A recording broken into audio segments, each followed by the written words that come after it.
Friends, what if I told you that one moment in a courtroom changed everything for a mother who thought she was just doing her best?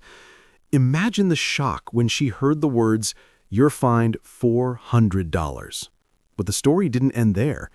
It began with something so ordinary, and then the judge said something she'll never forget. You might ask, how could a fine of just $400 carry that much power? Why did it haunt her heart? And why did the judge's comment echo long after the gavel fell? Picture this. The courtroom doors swing open. A single mom walks in, her heart pounding, her hands trembling. She's already exhausted from work, from caring for her child, from carrying the invisible weight of everything life demanded. And yet she stands before the bench, ready to answer charges she didn't think she'd ever face. She believed she was doing right, but the law said otherwise. The judge called her forward. The fine was announced. The mother's world wavered in that moment. And then something unexpected. The judge leaned forward, looked her in the eye, and spoke a sentence that changed her life. That moment froze time. It carved into her memory. It forced her to question everything, the system, her rights, her dignity. It forced us to ask, how many times have we bent our backs quietly and paid a price we didn't even know existed? How many mothers, fathers, everyday people pay invisible fines with their hopes, with their silence? Stay with me, because in the next minutes, I'm going to take you behind the scenes into the life of this mom, the courtroom where this all took place, the secret that nobody saw coming, and the final decision that felt like both justice and heartbreak. When it's over, you'll ask yourself, what would I do in her place? Could I find the courage? And what would the judge's words make me feel? So settle in, share this story if it touches you, and prepare to hear what the judge said, because you won't believe how life can turn on $400 and a sentence that pierced right through the heart. Her name is Maria, a single mother living in a small town, working 2 jobs, always with a smile, though often with fatigue etched behind her eyes. She has one child, little Emma, 7 years old, who loves to draw and dreams of becoming an artist. Maria wakes every morning before dawn, makes toast, packs Emma's lunch, kisses her head, drives her to school, then heads off to a cleaning job. After that shift, she goes to a second job at a retail store, stocking shelves. She rarely sits down, she rarely stops thinking. Bills pile up, the rent of their small apartment looms like a dark cloud, but still she keeps moving, because for her, giving Emma a stable home, a warm meal, a chance to dream, that is everything. On this particular morning, everything seems the same, but the world is about to ask more of Maria than she expected. On her way to work, she sees flashing lights behind her. She pulls over. A ticket is issued for a minor traffic violation. She's surprised. She was only a minute late and thought she had time. She's unprepared for what happens next. 2 days later, a court summons arrives. Maria stares at it in disbelief. Her heart sinks. What could she possibly owe? The summons says she must appear before Judge Carter in the county courthouse. She tries to tell herself it's no big deal, just a formality. But inside, she knows it isn't. She has no lawyer. She cannot afford one. She wonders what the process will ask of her. Will she get fined? Will she go to jail? Will they take something from her? The courthouse looms ahead on the morning of her hearing. The building is cold, stone-faced, imposing. Inside, benches filled with other defendants, their hearts heavy. The clerk calls names. Maria sits quietly, clutching a folder with the summons covered in handwritten notes. Other people shift and sigh. Some cry softly. She thinks of Emma waiting at home, counting on her. She whispers a prayer.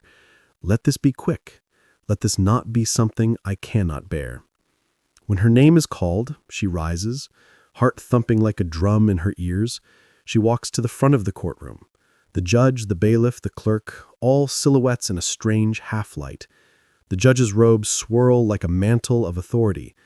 Maria clears her throat and says, "Your Honor, I'm ready." The judge looks at her. The world hushes. She doesn't know yet that at that moment her life is about to shift. From the moment the hearing begins, Maria feels the weight of every eye on her. A hush falls when the prosecutor outlines the case, the traffic violation, the late payment of a fine, the escalation of fees. It's not just the ticket now, it's add-ons, surcharges, court costs. Maria's stomach drops. How could it be this much? She thought she paid what she owed. She thought it would be done. The prosecutor states the total due, $400. Maria's mind reels. $400 might not sound like a fortune to some, but for her, it could mean dinner skipped, blankets not replaced, a winter without heating. She looks at the judge and says softly, "Your Honor, I simply don't have that amount." Her voice cracks. She sees the judge lean back, letting her words settle in the courtroom air. The judge asks, "Miss Maria, are you aware of the consequences of non-payment?" Maria swallows hard. "Yes, sir, I am." The judge continues, "You will be fined $400.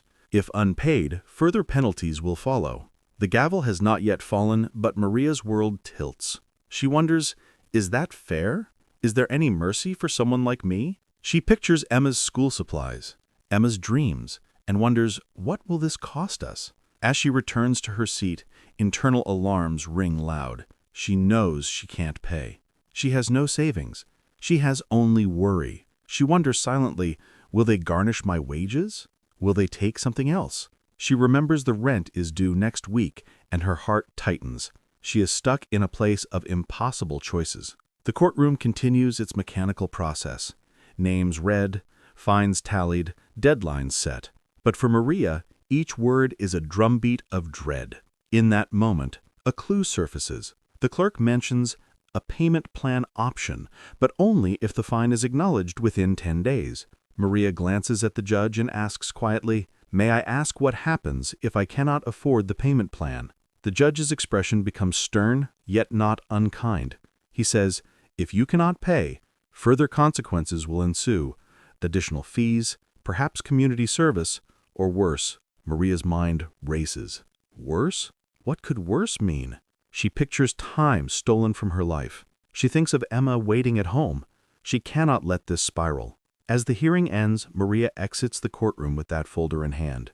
Each page a reminder of everything she doesn't have. The walk to her car is long and silent. She fights back tears. Her mental image is of bills piling high, of her slipping underwater.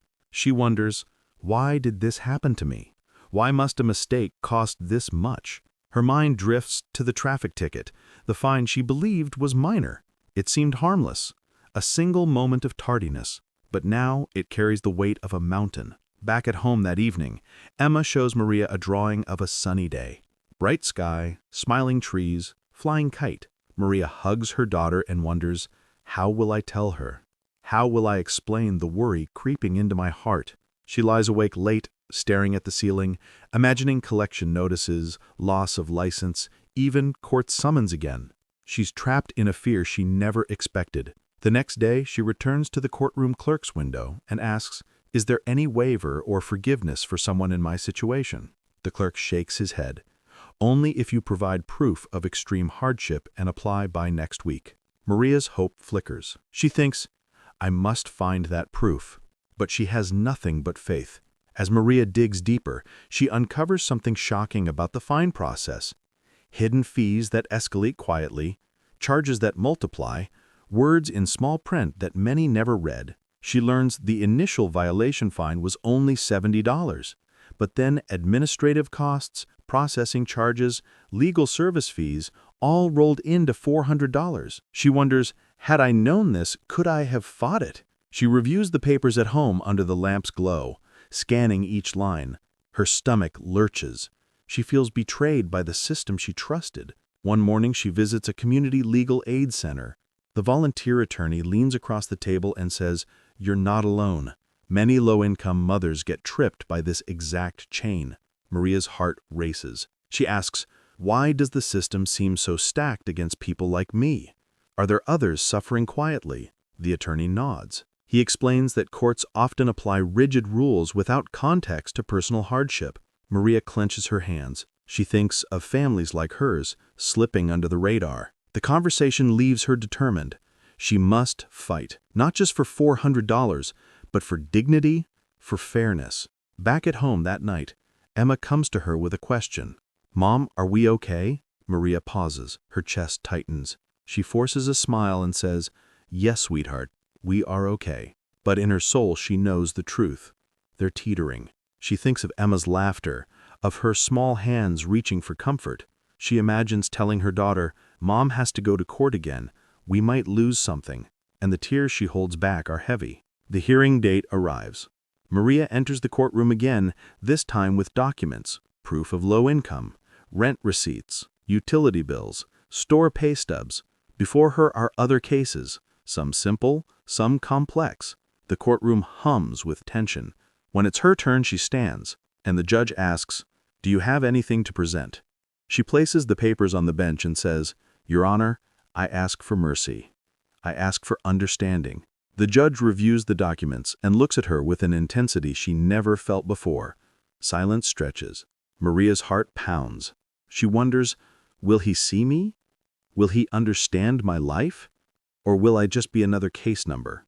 Then the judge leans in and says something she'll never forget. The words hang in the air like a storm ready to break. "Miss Maria," the judge begins, his voice steady, "I have reviewed your case. I have read your documents. I see your efforts. I see your daughter waiting for you out there. I see the weight you carry." Maria feels her throat lump. The courtroom goes still. She thinks of Emma's drawing glowing at home. She thinks of the cleaning jobs, the stocking shelves, the dinners cooked on worn pans. The judge continues, "But the law does not always bend easily. You earned the violation. The system must enforce the rules. But I also believe in justice tempered with mercy." A wave of emotion surges through Maria. She wonders, is he going to dismiss it? Will he reduce it? Or will he enforce it fully? The judge's next words pierce. "Therefore, I will reduce your fine by half, $200. But you must complete 50 hours of community service within the next 6 months." The reaction in Maria's chest is thunderous. In the next episode, we'll bring you the story of a father who lost everything in one night, but found a truth that changed his entire future. Until then, hold on to hope, hold on to kindness, and remember, even in the darkest rooms, a single sentence can bring the light back in.